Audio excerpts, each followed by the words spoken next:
Assalamualaikum warahmatullahi wabarakatuh.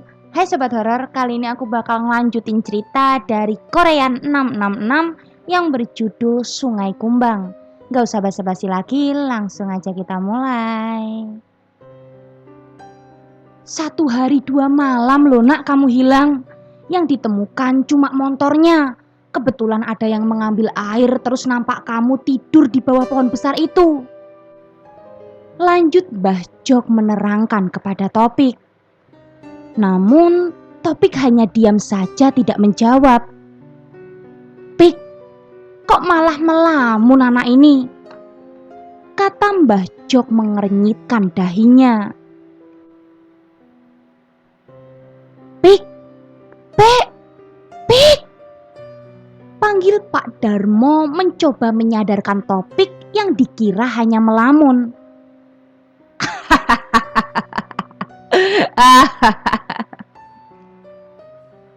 Jawab Topik dengan tawanya yang sangat berbeda.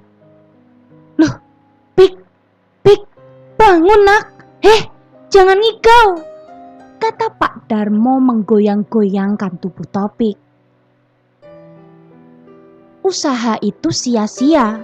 Mbah Jok masih melihat dengan tatapan tajam. Menyelidik apa yang sebenarnya terjadi pada Topik. Sedangkan para tamu yang berada di ruang tamu merasa ketakutan dan juga bingung. Mendengar adanya sedikit kegaduhan, beberapa ibu-ibu yang berada di dapur juga ikut penasaran dan ingin melihat apa yang terjadi di ruang tamu. Siapa suruh kamu kesini? Bentak Pak Darno, selaras dengan redanya suara gaduh yang ada di ruang tamu. Tak perlu ditanya lagi bagaimana histerisnya Ibu Topik. Para tetangga kini sudah berkerumun di depan rumah, mendekat dan berkumpul, seolah kejadian itu adalah sebuah tontonan. Aku gak butuh ngomong dulu sama kamu. Aku yang diminta sama anak ini. Jangan sekali-kali kamu mengganggu urusanku. Kata sosok yang ada di dalam raga Topik. Topik duduk bersila bak seorang petapa. Tangan bersilang di dada, kepalanya mendongak seolah memancarkan kesombongan. Loh setan gendeng. Urusanmu itu bukan sama manusia, tapi pada Allah. Kamu pergi dari raga putuku. Dia masih kecil, belum tahu tata krama di tempat gelap. Sudah lepaskan, aku meminta baik-baik. Sahut Mbah Jok yang masih terlihat tenang. Kini Topik kembali menunduk dan terdiam, tidak lagi bersila tangan. Belum sempat berbicara kembali, Mbah Jok dikejutkan dengan tawa kecil, menyerupai suara perempuan. Namun suara itu keluar dari mulut Topik. Topik tetap tidak bergerak, hanya kaku dan menunduk.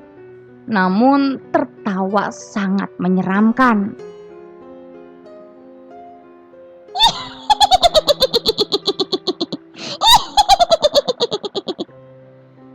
Semua pasang telinga yang ada di ruangan mendengarkan tawa itu. Semua pasang mata yang menyaksikan ikut terbelalak. Itu bukan Topik pasti. Perempuan yang ada di Sungai Kumbang itu mungkin. Bisik salah seorang yang ada di dalam ruangan. Anehnya Mbah Jok hanya tertawa. Gimana? Tanya Mbah Jok kepada sosok yang berada pada tubuh Topik.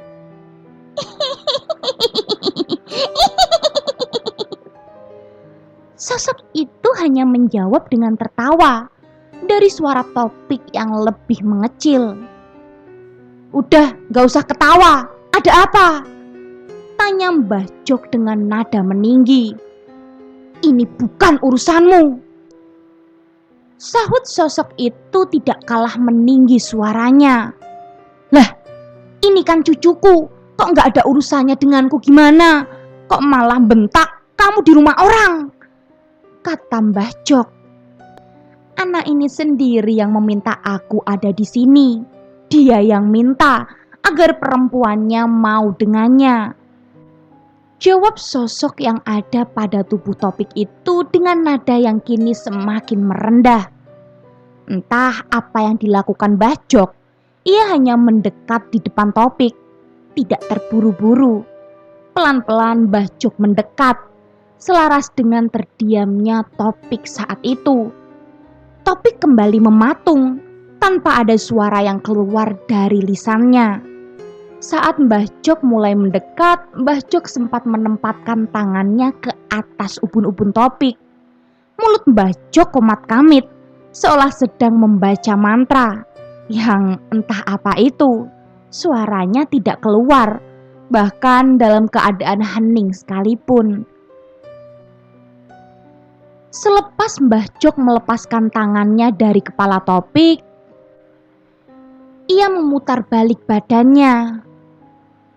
Yang lain pulang saja ya, sudah malam. Selesai ini biar aku yang mengurusnya. Terima kasih, ujar Mbah Jok. Tiba-tiba terpotong, ia tidak bisa berbicara, bahkan untuk bernafas sekalipun. Seperti ada yang tersangkut di tenggorokannya. Seketika itu juga suasana rumah menjadi gaduh. Orang-orang yang niatnya ingin pulang harus mengurungkan niatnya. Rasa takut dan hawa dingin menyelimuti rumah Pak Darno malam itu. Entah apa yang terjadi saat kegaduhan itu pula, topik terbangun dari ketidaksadarannya. Kepalanya mendongak, menatap tajam sekelilingnya, dan akhirnya berhenti pada satu titik di depannya, yaitu pada Mbah Jok yang saat ini masih dalam keadaan susah untuk bernafas. Sudah kukatakan, jangan sekali-kali mengganggu tempatku. Anak ini sendiri yang meminta, harus diselesaikan malam ini juga, kata sosok entah siapa lagi yang ada pada tubuh topik. Namun ia hanya berbisik tepat di telinga Mbah Jok, lirih, hampir tidak terdengar oleh yang lain. Kini topik tergeletak lemas tepat di pangkuan Pak Darmo. Ia kembali tak sadarkan diri. Lebih tepatnya, topik pingsan. Mbah Jok sudah mulai bisa bernafas. Mbah Jok menarik nafas panjang, mengatur kembali nafasnya yang sempat sesak. Yang lain pulang ke rumah, kunci pintu rumah, jangan sekali-kali keluar rumah. Kalau ada yang mengetuk pintu, pastikan dia itu manusia, kata Mbah Jok dengan nada bicara yang serius. Mimik wajahnya pun terlihat sangat tegang dan memerah. Sesaat setelah Mbah Jok berkata itu, warga semua bubar dari rumah Pak Darno, baik yang berada di dalam maupun yang berkerumun di luar rumah Pak Darno. Ini sudah kelewatan, no. Ada-ada saja yang diminta sama anakmu ini. Ada-ada saja kelakuannya, kata Mbah Jok kepada Pak Darno. Lah, gimana toh Mbah? Tanya Pak Darno mengernyitkan dahinya, tanda bingung dengan ucapan Mbah Jok. Dia gak cuma minta pelet, tapi lebih dari itu, terang Mbah Jok. Anak ini sudah salah jalan, no. Gak seharusnya tempat seperti itu dimintai hal seperti itu. Sungai Kumbang itu gak ada yang namanya minta-minta gitu. Baru pertama kali ini aku tahu. Kok ya punya pemikiran kayak gitu itu gimana sebenarnya? Kata Mbah Jok dengan mimik wajah bingung. Lah, aku yang gak tahu Mbah. Aku ya heran juga. Kayaknya ya tenang-tenang aja, malah kelakuannya begitu, kata Pak Darno dengan nada yang murung, sekaligus kecewa dengan anaknya. Sekarang kamu ikut aku ke Sungai Kumbang, kita pulangkan Cudrik ini. Meskipun Cudrik ini sudah berjodoh dengan anakmu, tapi tetap saja anakmu gak bakal mampu menerima akibatnya nanti. Kalaupun kuat, ini malah bisa membawa petaka. Bentuknya ya biasa saja Cudrik ini, malah yang menghuni sudah tua, terang Mbah Darmo dengan nada sedikit menyesal. Topik yang masih tak sadarkan diri dipindahkan ke dalam kamar. Ibunya juga kerabat keluarganya tetap menemani Topik yang masih terkapar dan tidak sadarkan diri. Selepas itu pula Mbah Jok dan Pak Darmo pergi ke Sungai Kumbang. Mbah Jok berpamitan dan memberi pesan untuk tidak membuka pintu untuk Mbah Jok dan Pak Darmo sebelum azan subuh. Malam itu bulan sedang tidak terang-terangnya. Dengan berbekal senter, Pak Darno dan Mbah Jok menerabas kegelapan jalan. Ya, mereka tidak menggunakan motor, tidak tahu apa alasannya. Ketika ditanya dengan Pak Darno, Mbah Jok hanya menjawab, "Biar sehat."